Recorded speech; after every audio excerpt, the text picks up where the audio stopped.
What do you guys want to do? Burnout? You want to talk about that? Yeah. You burnt out about going live on YouTube? What do we? Yeah, God, yeah. that was something. That was hard. Yeah. Yeah. No. Catch us up. I mean, we prompted this discussion from RSA himself, Ryan Sean Yeah, Adams, Sean the Adams, Bankless podcast. who just vanished from the Bankless podcast. I didn't even know that until I saw the post. I read the post. I liked the post. It's nice how unplugged you've been. Do you wanna pull it up? Unplugged from some things and very plugged into other things. You want to pull it up? Well, Stephen, I mean, I've read it, but do you want to intro it a little bit? Yeah, I mean, Does the screen share work? Yeah, it can work. Okay, here's the post. It is now safe to turn off your computer. How reboot fixed my burnout and upgraded my mind. So it goes through being completely done. 5 years of swimming in the crypto media ocean, another public pitchforking, and he just crashed and was like, okay, I'm going to not do anything. No more podcasts, no more work, clean, empty calendar for 90 days. And he just reset his life. He deleted all his apps. He got offline. He created a new North Star. This part was a literal, I think, interesting. So he talked about how I forgot to define enough. Once the number was hit, the goalpost would move. I felt like I was time poor, relationship light, mentally scattered, physically soft. And he kept asking, like, why am I doing this again? So he used Sahil Bloom's new book, 5 Types of Wealth. I think it's time, social, mental, physical, and financial. And so he just tried to like talk about a balance over all 5 of those wealth buckets. What was that line you said at the beginning? Time poor. Oh, he said time poor, relationship light, mentally scattered, and physically soft. Oh God! You asking for a friend, or Bro, that hits home so hard. Fuck. So he drew new map, goals, habits, systems, and feedback loops to dollar cost average into the wealth buckets. And then it sounds like he worked on it with his wife too, which is really interesting. And then the third part, if you scroll down a little more, Stretch thin. yeah, he talked about how once he stopped doing things, like his business partner, David Hoffman, obviously probably carried a lot of the load, but like his team kind of like filled in the gaps. And now, I mean, this would be great to operate off of. I don't know if this would work, but he's saying it did for him, and he was a pretty busy guy.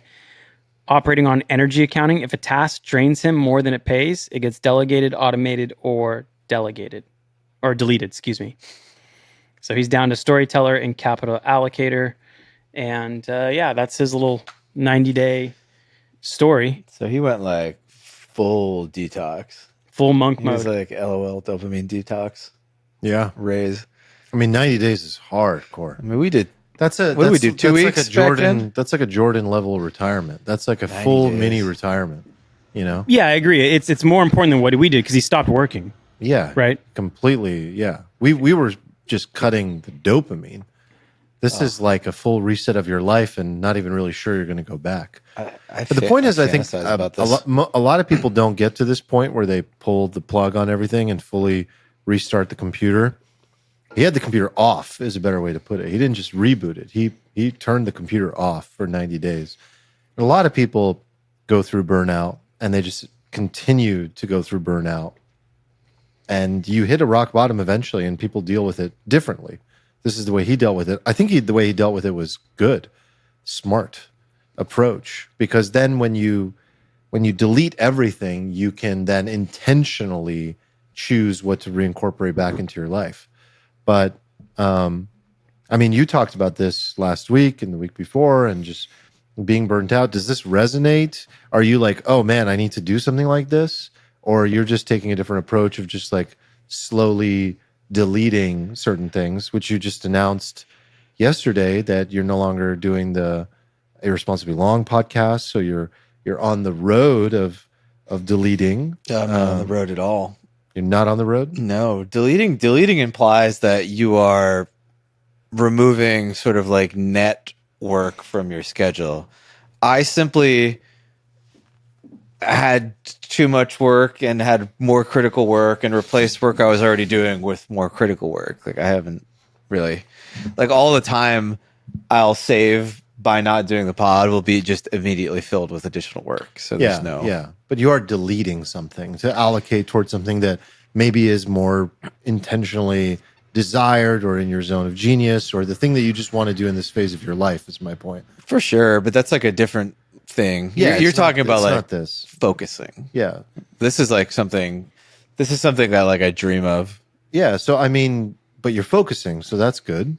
Focusing is good. Like not focusing sucks. Like yeah, power of focus. Attention switching is like honestly like the silent killer. It's like something people don't talk about enough, but it like causes. I'm big on it. I hate the mental stress.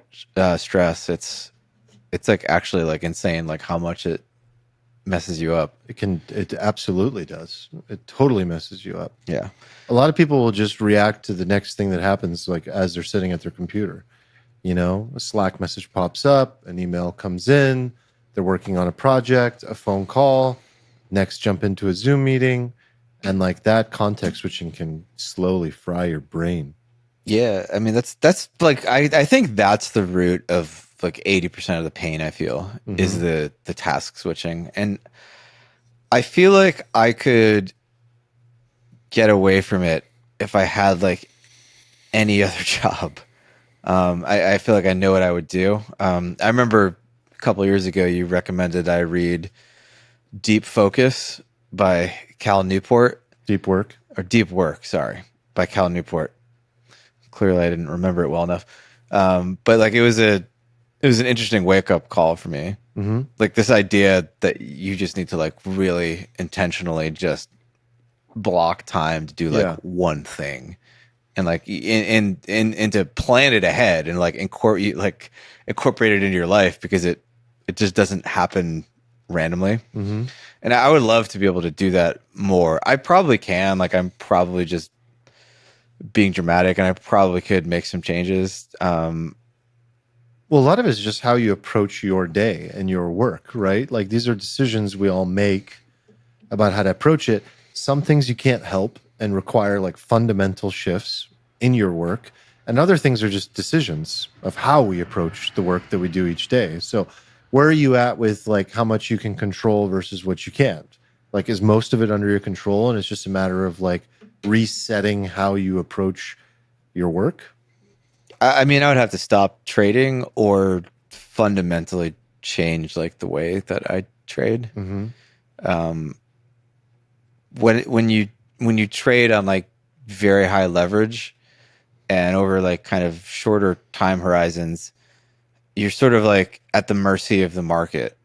You have to get into stuff at the right time and you have to get out of stuff at the right time. And so like my TradingView account, you know, like the other day, like I hit my alert limit and it was like, you have 1,000 alerts. You need to clear some space. And I was like, oh, fuck. Like this morning, I woke up at like 5 in to like a dinging coming from the computer across the room that I didn't realize was on because some fucking alarm went off. And it sucks. It just puts you in this like hyper vigilant state, like crazy all the time. Way to wake up. Yeah, and it's like it's killing my sleep because like I can totally feel like that I need to pull the plug at some point because like my brain is not turning off. Like it's like wired to, it's very funny. It's like wired to wake up like 10 minutes before the market opens. Like it knows the market is about to open and it's just like I have to get up. It's like it's almost like it's like I'm sleeping and it knows like some like warring villager tribe is like charging over the mountains. It's like you gotta get up. And I can't sleep. I can't sleep in. So everyone's wired differently, right? Like some people, you know, just we're literally all very different in how we approach our work, how we organize ourselves, our sort of like desire, you know, our ability to stay on a schedule or organized. And everyone comes up with a different system. And you've had times in your life when you've been hyper organized and system oriented, but right now you're not. So what's the answer here? Because you're probably not the only person in the universe going through this version of what you're going through. Like when a person is so stuck in a mode of operating, how to make the change, how to start making some change to prevent full-blown burnout. Or is burnout just required? Like you just have to get to burnout before you make a change? Like ultimately, how does a human being iterate, make a change before things get worse? It's like interesting. Like I think that there's this interesting question is like, is burnout like kind of very exclusively in the realm of like people like you and I who like make our own hours and we're entrepreneurs and we tend to just like lose all sort of boundaries of like time and space and everything because everything just becomes like this like infinite money making opportunity, and then next thing you know you've just filled your cup with like so much stuff and then you start killing yourself, versus like someone who works like a standard like 8-hour a week job. They have these like sort of enforced like breaks where they just like unplug, you know, at 5 p.m. they're done. They're like, fuck this job, I'm not thinking about it anymore, right? I don't think so. I think that, I mean, burnout in general is becoming a pretty well-studied thing. Yeah. And I'm not I agree with you, by the way. Studied it. Posing the question. Yeah. I think that it has to do with alignment more than anything. I don't think it's like exclusive to people that work a lot or context switch a lot. I think the commonality of burnout is a misalignment with the main activity a person is choosing to undergo every day in their life. And burnout is just like, there's a deeper, it's kind of like depression, honestly. I think burnout and depression are very similar. And I think depression is like your body is rejecting your outer world. Your inner world is rejecting your outer world. And I think burnout is a variation of that. I mean, burnout, I don't know if it's directly related, but burnout happens when you are like kind of running on when you're like running on a treadmill, like you're expending all this energy, but like you don't feel like you're getting closer to where you're going, or at worst, like you're somehow moving farther away. And then that can be like super exhausting. Cause I feel like it's kind of hard to burn out, as you say, like if there is alignment, like the motivation, like that, like the jolt you get from just like you seeing the prize and just like, you view yourself getting closer. It's like super motivating. And like, you can just eat so much glass if you do that. Yeah. But like when you like either don't really know where you're going, but you're expending all these hours, or you do know where you're going, but like you seem to be drifting farther away from it somehow. And yeah. Cause most people are operating, I think burnout's happening because they're like here and they're looking at their North Star goal and they feel like they're spinning their wheels on the treadmill, like you're saying, and they're not getting closer to it. But some of the greatest, people, most successful people of all time, for whatever reason, they're on the treadmill here and they're feeling like they're making progress. They have a different metric of how they're measuring their success on a daily basis. And even if they're not getting closer as rapidly and as quickly as they would like to, they're sort of in the zone on a daily basis where the grind is paying off, like you said. They can chew glass because however they're measuring their success becomes worthwhile. It's like they're on the journey. They're living the hero's journey, and it feels worthwhile. And so a lot of it is like the story we tell ourselves and how we measure our feeling of progress, I think. Like the times in my life when I've been completely overwhelmed is because I was overly focused on the mountain and the summit at the end. And the times where I just like completely fell in love with the process and embraced, this is chapter 7. And chapter 7, some chapters take a long time to get through, and some chapters are really quick. And so it's all about the story we tell ourselves, I think, oftentimes. At least for me, it has been. And then the other aspect of it is, but am I climbing the right mountain? Am I summiting the right mountain? Am I on the right journey? Because that misalignment of like, this isn't even a mountain I want to climb is extremely detrimental, because then you're questioning yourself halfway through the journey and saying like, should I just turn around? Should I take a left and go toward a completely different summit? And that's a very good question to ask yourself if that North Star is no longer alluring, and if the progress metric along the way isn't really giving you dopamine along the way. So these are the things I think people ask themselves. And burnout, to me, it's a positive thing in a sense, because it's kind of like saying like, I don't know. When you don't know something, it means like, great. Like there's a positive benefit there. It means like you're about to uncover something. The lack of knowledge is positive. You're 1 degree away from like an insight. And so like burnout to me is 1 degree away from flow, from a sense of from flow. Like what people don't want to be in is burnout. What they want to be in is a flow state. When you're in a flow state, you can accomplish a lot and feel good about it. Is burnout just like a dopamine thing? Like dopamine kind of, it keeps you going because your brain sort of like releases it in anticipation of a reward, right? You're like, ooh, like, oh, I'm going here, and it gives you this thing to keep going, right? So then when you get to this, I mean, this is how people, and get back to the earlier thing. There's people in 40-hour-a-week jobs who burn out. Yeah, like a lot of people, and I wonder if that is the reason. Like they do stuff. There's no release of that thing anymore because there is no, like your brain, there is no reward here. So like I'm not even definitely. I'm not even going to release the feel good. They have a bad boss. They're working a spreadsheet, but they know they're meant for more. They're just like suffering and feeling trapped. Feeling trapped is a terrible feeling, and one of the key reasons why people feel burnout is like they have to do it. They don't really want to, but they kind of have to. And for whatever reason, they've decided that this is just something I have to do right now. But that's like giving up your free will. It's giving up the choices that we make. And then, someone might say, well, Armand, I have to do it for my mom, or I have to do it for my family. And yeah, I get it. But also life is too short. And like your mom and your family need you to be in flow and to be at peace and to be happy and to be feeling like you're making progress. And we carry the weight, in particular men, So many men around the world are like carrying a burden and a responsibility on their shoulders and burning out because they're like, well, I'm being a man. I'm doing the right thing. I'm carrying the burdens. I'm being responsible. I'm doing what I must do to provide.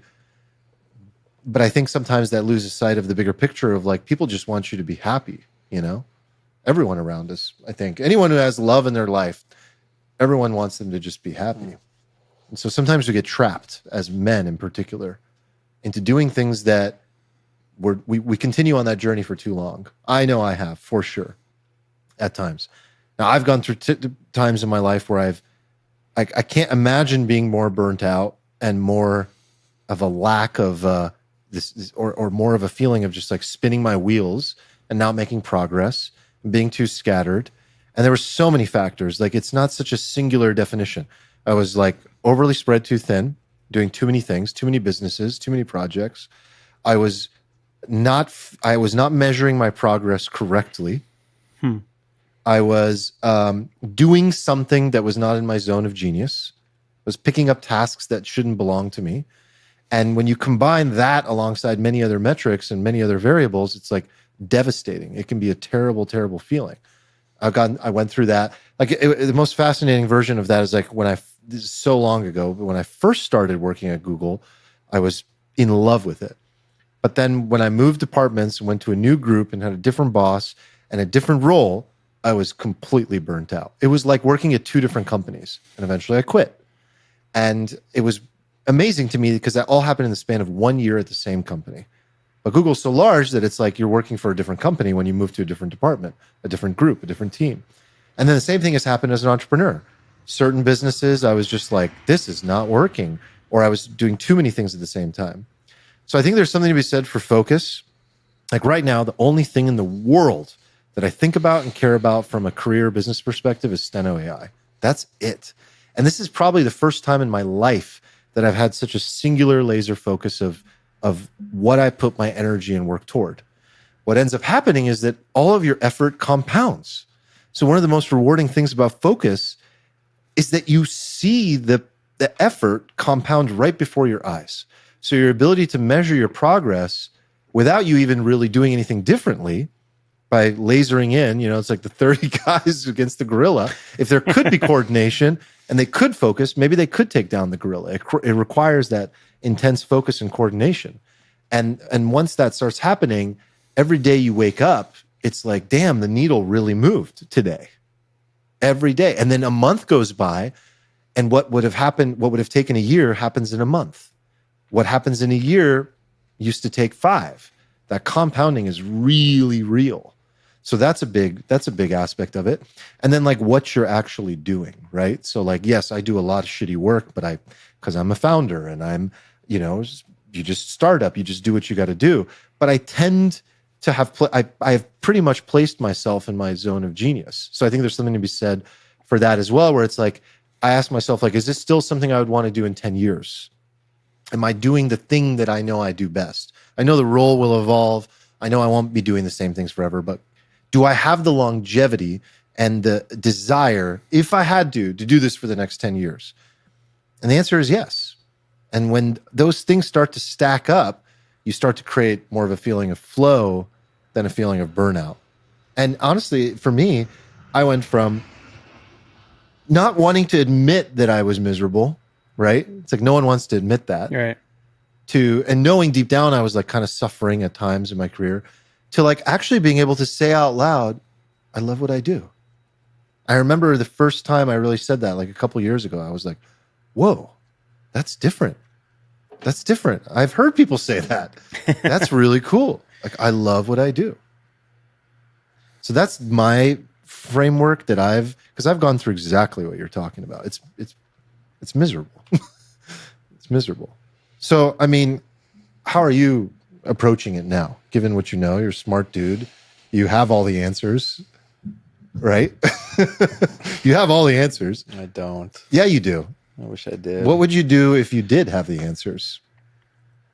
What would you say if you had to know?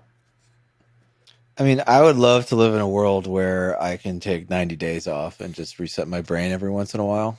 And in some parts of my life, I've been able to do that, but now is not one of them. And I think 99 out of 100 people listening to this pod, like, probably can't do that. So it's kind of like it's definitely like it was a luxury. A luxury. It's a luxury to be able to do that for sure. I mean, a week.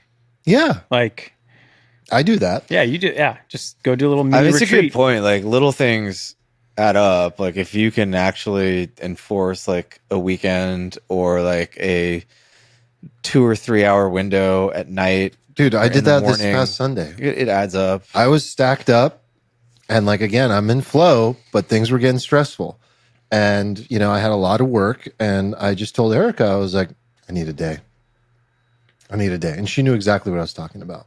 We've been together 13 years. She was like, okay, yeah, I get it. Like, and like what the she'll cost take care of the kids. is, right? Yeah, you're asking, the cost what you're asking of that, her to do. This is a lot. This is a lot to ask for when you have a 6-week-old baby, a 2-year-old, and our help just left. So she's alone now for the last couple of weeks. And I was like, I need a day, and you know what though? Holy shit. That day I had I didn't even get a day, right? I got maybe 4.5, 5 hours. But dude, that 5 hours to myself was bliss, and that's my version now of my 90 days is like, I feel it. I know it. If I'm going to start to burn out, you gotta call it in. You have to retreat by definition, in a sense, right? Like back away, zoom out, pick up a book, forget about everything.